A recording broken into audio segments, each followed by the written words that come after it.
Yo, what's good people, it's Cactus, and in today's video, I've got a highly requested one for you today because I'm going to be showing you how to arrange beats. So usually when I'm making videos, I tend to cut out the arrangement process just because I usually spend quite a bit of time arranging my beats, probably too much time. But a lot of people have been leaving comments saying that they love how I arrange my beats and they want me to explain the process, so I'm going to be doing that for you today. I think arrangement's got to be one of the most important things when you're making a beat. You could have a fire melody, some fire drums, but if the same thing's just playing over and over again, it's gonna get way too boring. So yeah, there's loads of different ways you can arrange beats and keep them interesting. There's no set structure, but there are some common things you can stick to if you want to be on the safe side. But just because I'm showing you my process, it doesn't mean that you have to straight up copy it. Personally, I found that my arrangements are one of the things that makes me stand out as a producer, so you just gotta try a few different techniques and see what's gonna work best for you. But yeah, I'm just gonna stop talking and we'll get straight into it. Alright, so I've just been making a beat. I'm pretty much finished with it, but all that I need to do is arrange it. So I thought it'd be a good chance to show everyone the process. And what I've got here is basically an 8-bar loop. You can see it's going from 1 to 9, which is 8 bars. Usually when I'm making a beat, I'll start off with an 8-bar loop and then just work around the arrangement. But all that I've got here is the main pattern with all the instruments and drums. And then this vocal track is just something that I made, but then I rendered it out. And then this is just a riser here. So the first thing that I'm going to do, which pretty much everyone does, is split this by channel. So I make everything in one pattern. I'll show you. So I've got everything there. And all I'm going to do is just separate them into their own channels. I can get rid of these just by right clicking. And I'm going to bring everything except for the vocals because I've already rendered those. And just because I like to keep everything neat, I'm just gonna extend these so they're all the same length. And then I just like to keep everything organized. You can see that everything's named here. Usually when I'm making things in the channel rack, I'll name each instrument so that when it separates, everything's named already. And everyone has a different way of organizing things, but I like to start with the instruments at the top. So I'm going to hold Alt and Shift and then just use the mouse wheel to drag the piano up to the top, counter melody underneath. And then I've got strings, violin, and some lower strings. I'm going to keep the vocals there, the riser at the bottom. And then I like to have my kick, 808, snare or rim, hi-hat, and then just open hat and perks underneath, and then effects right at the bottom. So I'm going to play you what I've got so far, and it's going to sound mad messy because everything's going to be playing at the time. That's why I said arrangement is one of the most important things, because I wouldn't normally have everything playing at the exact same time like this. So when I was making the beat, I kind of had the arrangement in mind. I was thinking, all right, when some of the strings are in there, I don't want the vocals because they're clashing. In the verse, I might have some of the vocals where some of the energy dips, but you'll see what I mean when I start going through it.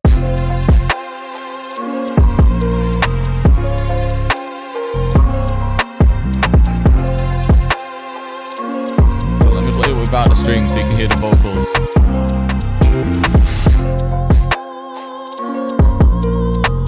See what I mean? It's just got a bit more space now, but without the counter piano. So I'm thinking this will be some section in the verse.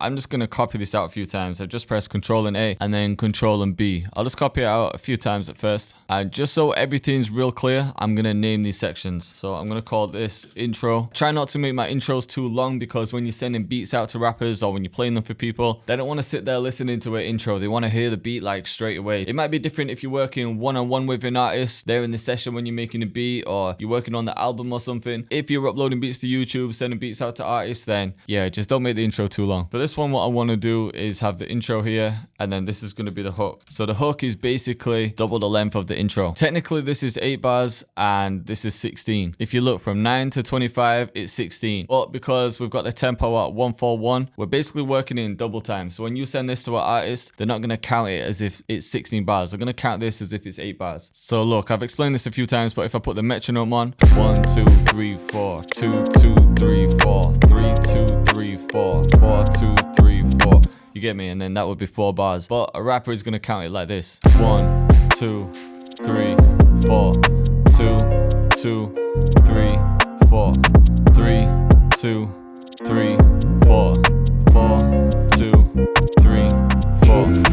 You get me? So it's the same thing, it's just we're working in double time, so it's a little bit different. I know it seems a little bit confusing, but from my personal experience, whenever I've sent beats to an artist, they've counted it that way. So for example, if I had this for the verse, technically it's 32 bars when you're looking in FL, but When they've asked for another verse, they've said, yo, I need another 16 in there. And what they've meant is 32. But yeah, without overcomplicating it, this is going to be the intro. This is going to be the hook. And then for my verse, this is going to be my verse. So I'm going to label that as well. And then I'm going to have one more section for the bridge. So technically it's still the verse, but this is where I'm going to break it down properly before the hook again. So yeah, you can see that my verse is twice the length of the hook, and the hook is twice the length of the intro. Now, when I start arranging things, I'm thinking a few different things. I'm thinking I need to make sure that the artist actually understands what the hook is, what the verse is, what the intro is. And the other thing is I need to make sure that I'm keeping it interesting. So I keep it interesting by doing small changes in the patterns, maybe different 8/8 patterns, breaks in the drums. I might bring things up and down an octave. And then to make it clear for the artist, what I usually do is have most of the energy in the hook, or all of the energy. That's when like most of the instruments are playing. And then when it comes to the verse, that's when it dips out a little bit. So I basically just gradually increase the energy throughout the verse. And then when it gets to the bridge, I cut most things out. And when it gets to the hook, everything plays. But I'm just going to show you what I mean.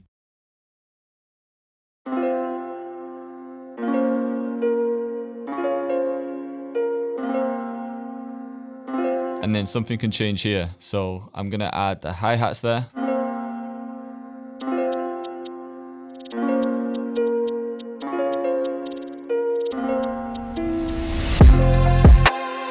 Cool, so the intro sounding alright, but when it drops here, I don't want everything playing. It's just a little bit too much to give away straight away. But what I could also do to make it more interesting is make this intro unique and then press Control and down to bring everything down an octave. Because then when it gets to this part, the energy is going to pick back up. And what I could also do is bring in this counter piano like halfway through, but maybe just have a few of the notes.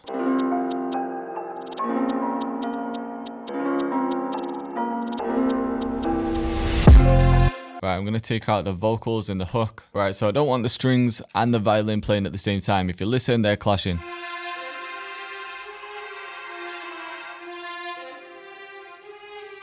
So what I could do is take out the violin in both of them. Let's see how this is sounding.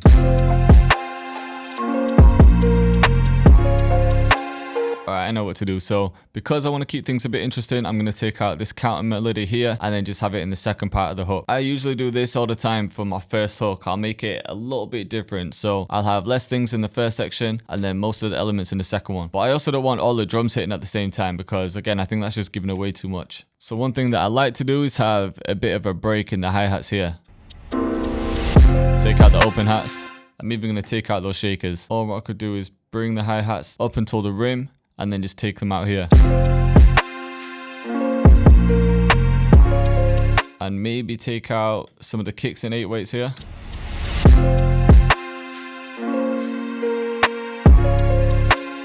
Yeah, feeling that. And with the low strings, they might sound sick in the intro. It's just adding a bit of impact. And maybe take out these hi-hats so the hi-hats stop and then the low strings come in.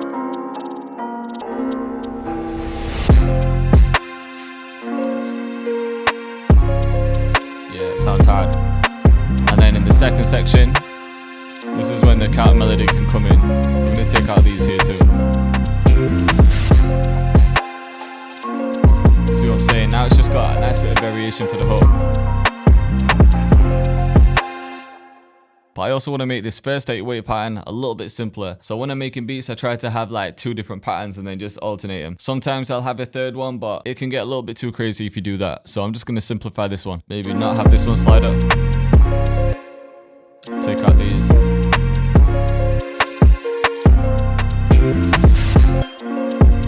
Bring that down an octave.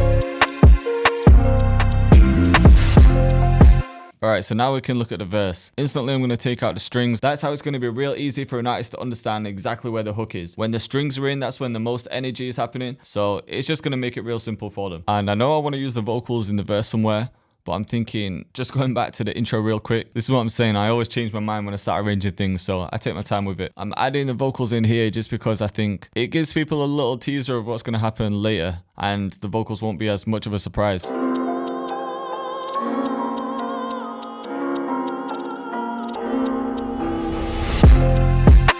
That works. But I don't want the vocals in so soon. I might have them maybe in the second part here. So first thing I'm going to do is take the first kick and 8/8 pattern. I'm still going to have the riser in there. And definitely take out the hi-hat and the rim. And I'm just going to listen and see where everything fits. Take out them low strings.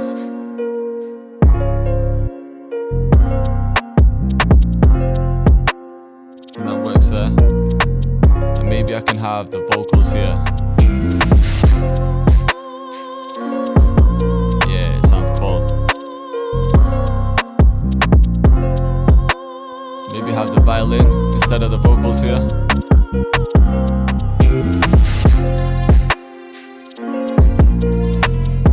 But again, I want to switch this pattern for this second one. And then for the bridge.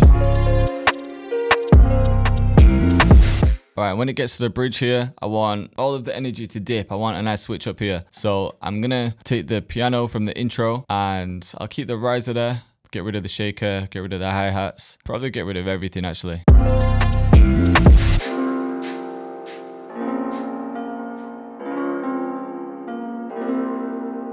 And I'm just going to experiment here. So I'm going to bring the vocals across, make that unique, and then bring it down an octave. Because I brought the piano down an octave, so it might just fit the vibe.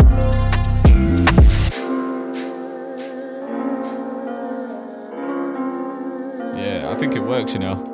So when I get to this stage, I usually listen back and just make sure that everything's just sounding right, because most of the time I'll just copy the first verse and the hook and maybe change one small thing. So I just want to make sure that everything's on point before I do that. Alright, so I've had a listen through and to me everything's sounding cool so far. The only thing that I wanted to change was this pattern here. So I've basically just extended this note. So this one's only got like 3 slides at the end and the other one has 4. It's just going to separate them a bit more. And now what I want to do to make it a bit more interesting is some chops in the audio. I'll show you exactly what I mean, but to do that I usually render out the audio first. So I'm going to consolidate this track from time selection, or you can do the full song, whichever one. And I'm going to do this for every instrument. It's just going to be a lot easier to chop because some of the MIDI files, they'll have reverb tails in them, so you won't get complete silence. And this isn't something that you have to do in your beats. I like to do it just because I like the way it sounds, but I don't want to go too crazy with it because most of the time when an artist is recording, they'll create those chops themselves, or at least the engineer will. But just for the purpose of the video, because this is how I arrange my beats, I'm going to show you. Alright, so what I'm hearing,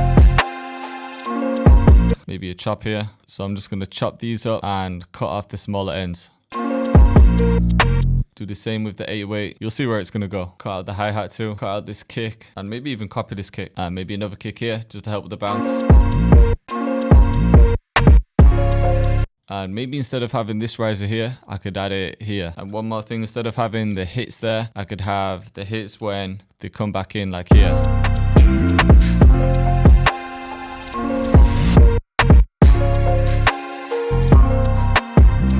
And let's try this. So since I've got this transition here, I'm going to make that unique and then reverse it. So it's basically going to be a riser, and then when the beat comes back, it's going to have that impact.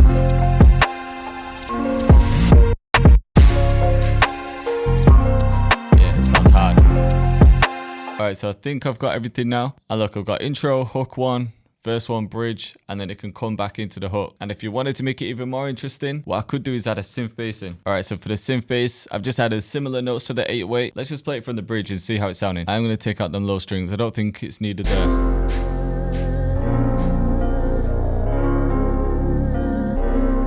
So you can tell something's about to happen because there's such a switch up.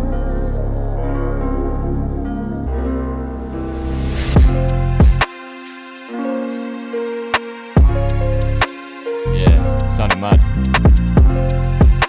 Alright, so for this one, I'm actually going to leave the second verse the same as the first. So we're coming up to almost 3 minutes, so I don't need another verse. I don't want to make it too long. If you wanted to, you could have it just finish after this bridge, but I think I'm going to add the hook one more time. So I'm just going to copy this over. So there's a few different ways you can end beats. One would be to copy the hook again, and then you could either do something different in it, or you could just fade it out. But I don't always like to do that. Another way is could add maybe one of the chords from the piano. So if I just play this again, the first chord, that'll just help it resolve. You'll see what I mean. So that could be an option. Or I could add, let's try an 808. Maybe without the piano. I think all of that is sounding a bit too sudden. So what I'm going to try instead is just copy this bridge bit over. So because this is down an octave, it might work. Maybe I could take the kick out. Now maybe try 1 808. that ends a bit suddenly, so I'm just going to automate this, the volume, and then just bring this down and the curve up a little bit. I'm also going to have the 8-weight fade out. So I'm going to turn this one into a slide note, bring the volume all the way down, bring it back up, and it should work well together now. And again, just changing my mind all the time, because I like the way it sounded without the kick and the rim at the end of that. I'm going to do that for each hook and maybe the bridge. So for here, I can maybe take these kicks out. I'm going to do the same at the end of this one. All right, so I think I've got everything now. As you can see, I changed my mind quite a few times, but I'll just play it and talk you through it all. So in the intro, we just brought the piano down an octave and the vocals come in here. You know what, because we had the vocals down an octave in the bridge, I think it makes sense to have that again here.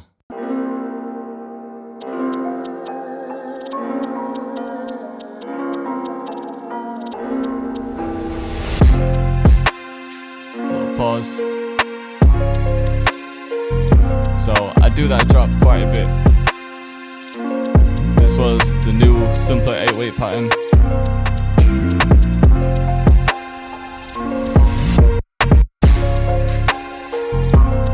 So again, those breaks, just keeping things interesting.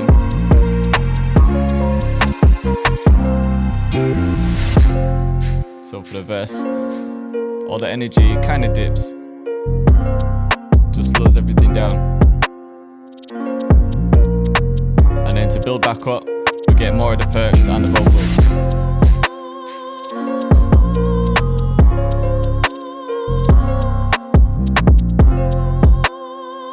In this section, you could just repeat the vocal, but I liked this violin that had it.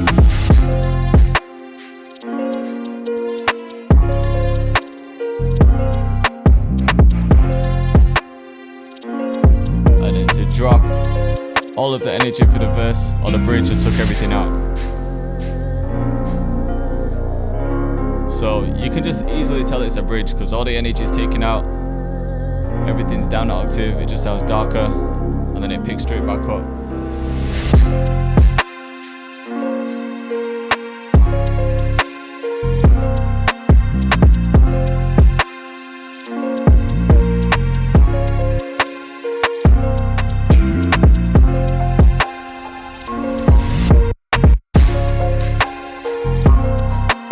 But this one's sounding mad.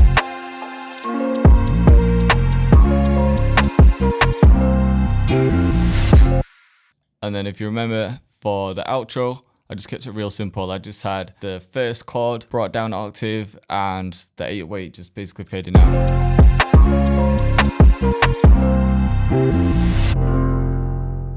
So real simple outro. So I hope you liked the video and I hope you were feeling the beat. As I said, a lot of people have requested this video. So if you have any other suggestions, then leave a comment in the video. I try and do the ones that most people are asking for, but I do try and get through everyone's as well. But yeah, I hope this helped everyone. So thank you all for watching once again, and I'll see you next time.